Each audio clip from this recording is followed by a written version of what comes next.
Hello.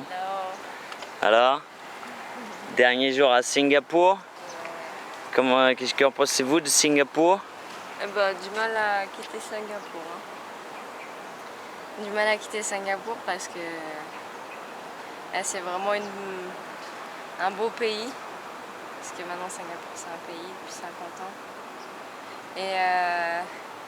Et franchement c'est que des coins, franchement les gens qui disaient que c'était que des buildings, franchement entre Kuala Lumpur ou oui exactement ouais c'est que des buildings et il n'y a pas de pistes comme ça où on peut marcher, des ponts juste pour ceux qui marchent ou pour les vélos, rien n'est accessible en fait, il n'y a même pas de piétons.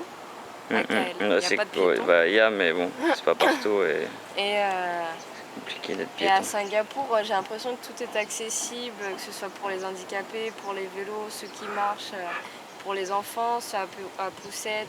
Il y a beaucoup de verdure, ils ont laissé beaucoup d'arbres sur les immeubles. Quand vous regardez des fois des immeubles, vous regardez tout en haut, ils ont mis des arbres tout en haut, quoi.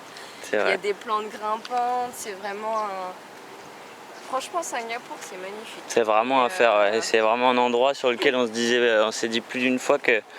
Alors certes, la vie est un peu plus chère, mais en même temps pas beaucoup plus chère qu'à Paris, je trouve. Voilà, si on compare en Thaïlande, oui, c'est sûr. Maintenant, si on compare en Europe, non, je trouve pas du tout. Comparé même à l'Italie, par exemple, pas du tout. Même les attractions ou les choses à visiter, c'est 5 $. Hier, on a regardé 2 spectacles. Il y a un spectacle tous les soirs avec des jets d'eau, des là où on va aller, là. de lumière. On peut voir toute la ville, on peut monter. Du coup, on a eu la chance de monter en haut, en fait. On a eu la chance de monter sur un grand immeuble qui ressemble à une banane tout en haut. À 200 mètres d'altitude, comme un peu une planche de surf. Il y a un hôtel, il y a une grande piscine, comme vous voyez dans les photos Facebook, là, les photos incroyables. Là, ouais, c'est vrai, les endroits incroyables. Et juste après, il y a juste le vide et toute la ville. 200 mètres en dessous et Singapour en face, quoi. Voilà, c'est ça. Et du coup, on a eu la chance de monter là-haut. Et là, c'est juste à côté de là où on vit. Là, il y a le train qui est juste là-bas. C'est ça. Et puis nous, on vit dans les immeubles en face, là.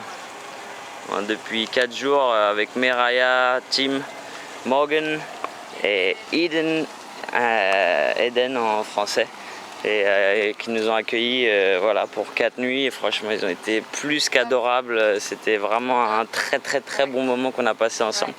Et on espère vraiment les recroiser, que ce soit en Australie ou aux États-Unis. Vraiment, voilà, des personnes en plus, encore une fois, qu'on a la chance de rencontrer et qu'on espère recroiser sur la route, effectivement. Donc affaire à suivre, mais aujourd'hui c'est le... Aujourd'hui on va vous montrer ce qu'on a vu hier soir, parce que du coup on l'a vu que de nuit. Ouais, la caméra de nuit ça donne pas... non, c'est les super tri, un truc comme ça, c'est l'espèce de faux arbre en ferraille. Mais comme ça, dit comme ça, ça fait moche. Et en fait, quand on y est, c'est vraiment... Ils sont magnifiques et les mecs, en fait, ils ont reproduit par-dessus, il y a des plantes. Il y a des plantes grimpantes et du coup pour entretenir tout ça ils ont reproduit un écosystème. Les mecs c'est des... Ouais, c'est vrai que c'est des ingénieurs avec une espèce de montagne et de ils ont fait une montagne, ils ont fait une montagne, enfin bref ils ont fait tout un écosystème avec la cloud forest avec plein de trucs. Et du coup c'est entretenu, c'est vert et vous allez voir ça. Ciao. À tout à l'heure. Avec mon sac de collier.